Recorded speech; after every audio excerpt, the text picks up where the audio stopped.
Not just about the state of our communities, the state of Virginia, but also the state of our nation. And there's a lot of issues that have been going on at this point in time.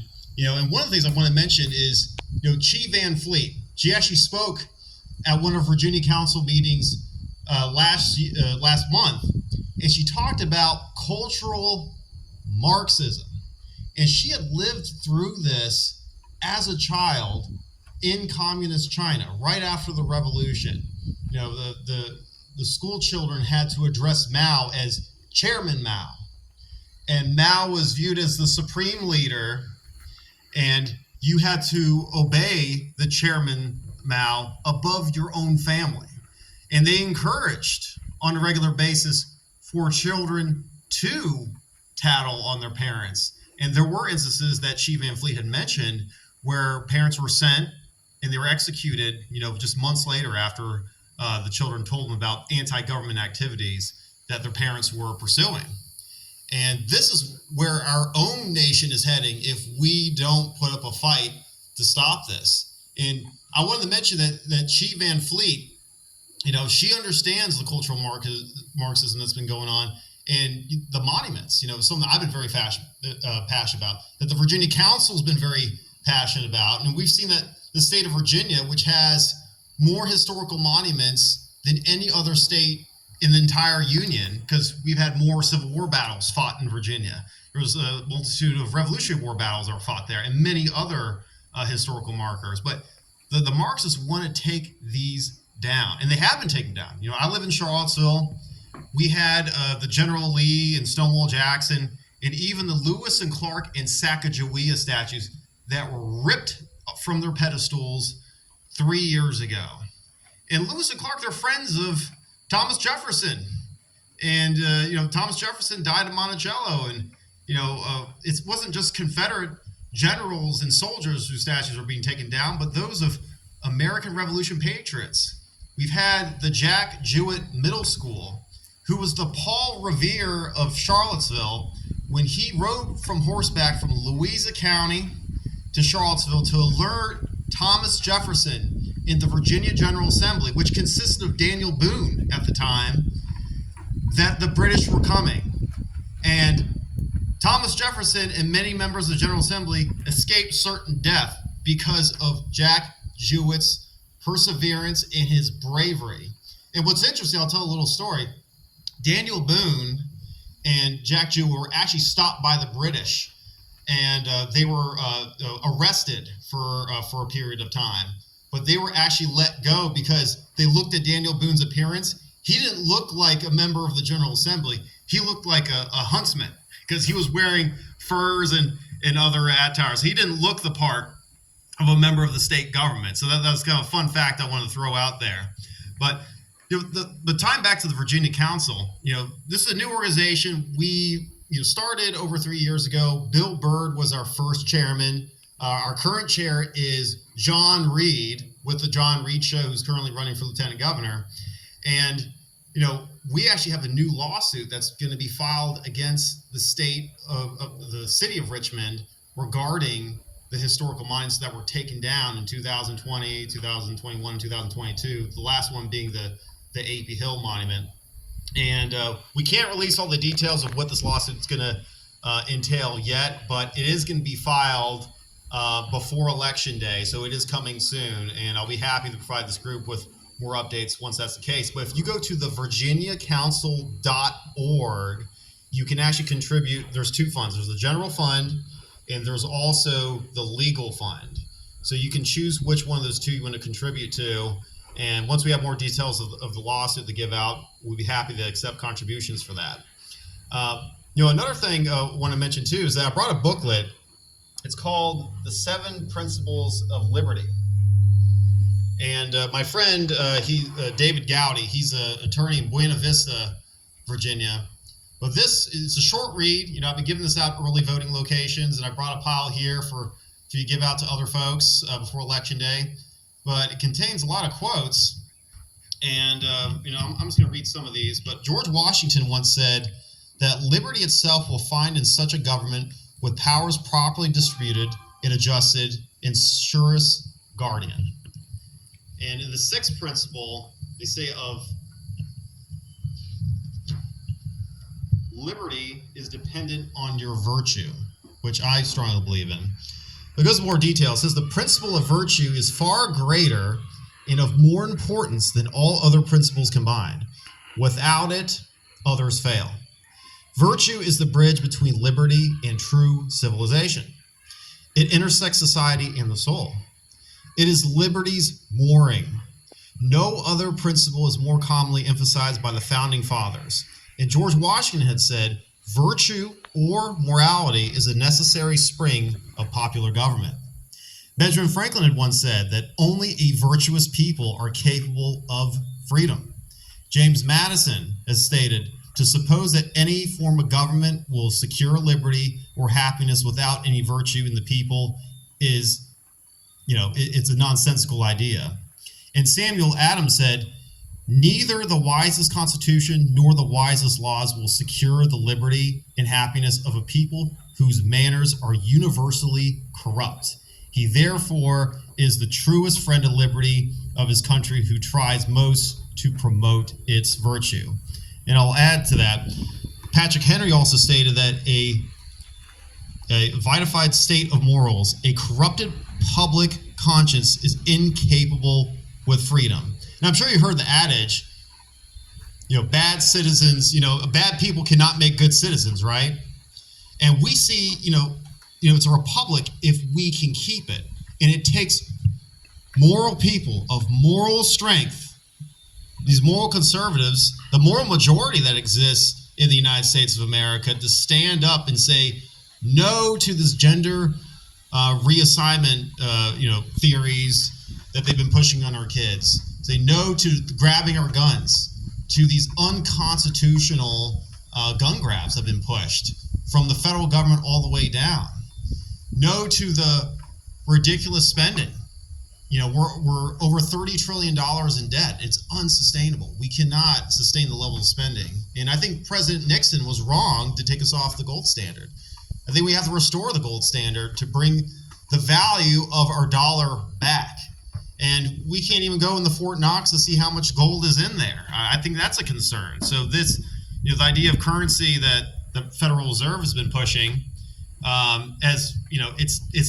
doesn't hold the value that we think it does, but the reality is going to be very different from what the truth is. I'm very concerned about that. And Ron Paul has spoken on that on many occasions at Libertarian Party conventions and many other events. But another thing I want to mention too is, in addition to the Virginia Council, I've also been part of a group called Defend Arlington. And Defend Arlington, which has been headed by Lunel, my friend Vinny, who Cameron also knows is part of it. And they've been fighting tooth and nail to restore the Reconciliation Monument that was removed shortly after Hanukkah. And this is a monument that was designed and sculpted by the first Jewish graduate of the Virginia Military Institute, who happened to meet General Lee after the war ended.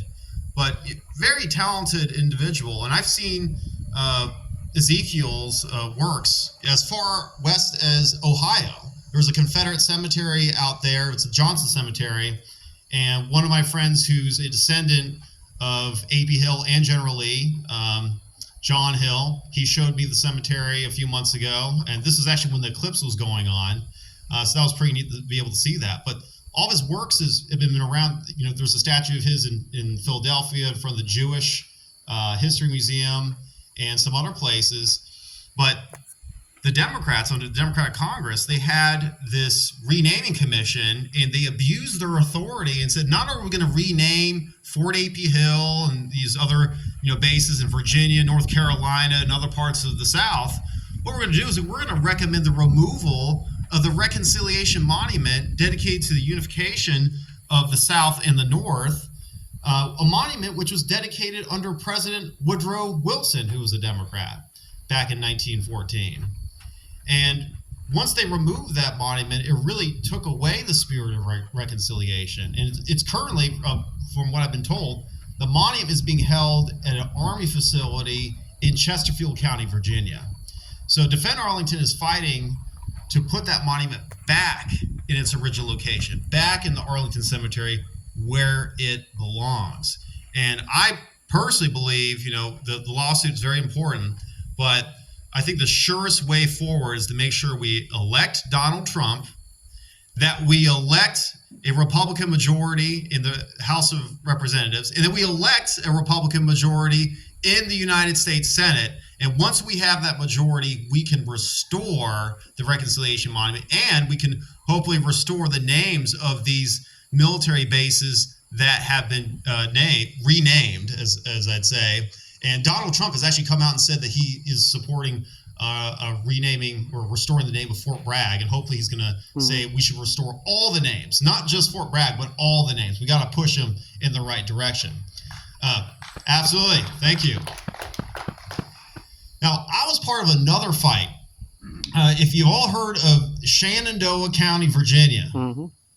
So I was actually there at that school board meeting. It lasted for about 5 hours, so it went on for a long time. There was over 300 speakers in one night. And they had folks who were speaking against restoring the name of the two schools to the Confederate generals, and those who wanted to maintain the status quo. And I was told that what happened in 2020, after the George Floyd riots, is that there was an emergency school board meeting held, and it was held in less than a week. And at that board meeting, they decided to change the names without the input of the majority of people in Shenandoah County, Virginia. So they just rammed their agenda through. And there was I think it's called the Council for Better Schools, that supported getting conservatives back on the school board. So they removed all the school board members and got Republicans in every single seat. So now in Shenandoah County, they have a Republican supermajority. And during that school board meeting, I spoke and said, we need to uncancel Stonewall Jackson. He was an honorable man, and we need to, push back against this woke teaching, saying that he was perpetuating, as a general, he was perpetuating slavery. They mentioned nothing about the fact that he went against Virginia law and was teaching African Americans how to read.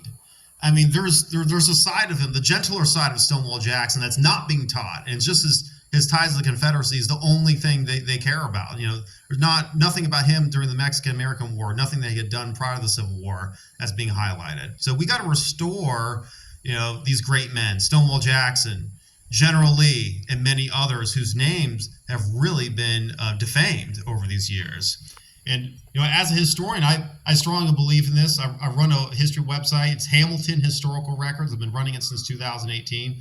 I write about various Civil War battlefields. I write about presidential homes. Just where I lived, we have Thomas Jefferson's Monticello. We have James Madison's Montpelier. We have Theodore Roosevelt's Pine Knot, which is the lesser known presidential home, which is in southern Albemarle County. He actually lived there from, as a vacation home from 1905 to 1908. So him and his wife and his children would go hunting in southern Albemarle County over there. And President Hoover actually lived in another vacation home within Shenandoah National Park, which is 45 minutes from where I live. So just the proximity, an hour distance, there's so much history within the Charlottesville area. It's really fascinating. And I'm really proud that we still have, these other landmarks there. But we have to fight, and we're just one generation away from losing, these freedoms that we should not take for granted. And I want to quote my relative George Mason. On my mother's side of the family, I'm related to George Mason IV. He wrote the Virginia Declaration of Rights, which guarantees the freedom of speech, freedom of religion. It is really the precipice for the First Amendment of the United States. And he's one of the lesser known founding fathers, but he deserves a lot of credit for the Virginia Declaration of Rights that he had written so many years ago. But George Mason, he had once said that considering the natural lust for power so inherent in man, I fear the thirst of power will prevail to oppress the people. And what we're seeing right now under Joe Biden and Kamala Harris administration is the lust for power, the lawfare against Robert Kennedy Jr., the lawfare against Donald Trump, the efforts to remove them from the ballot. And now, interesting enough, that Robert Kennedy has endorsed Donald Trump for president, is rallying with him. What they're doing is they're suing to keep Robert Kennedy on the ballot. And they are ruthless. They will do anything to maintain power, which is maintain the White House. But thank God that the polls are trending in the right direction. Looks like Trump is going to win Pennsylvania. And I believe that Trump is actually going to give his election night speech in Pennsylvania. And I hope to be there with the president when he gives his election night speech next month.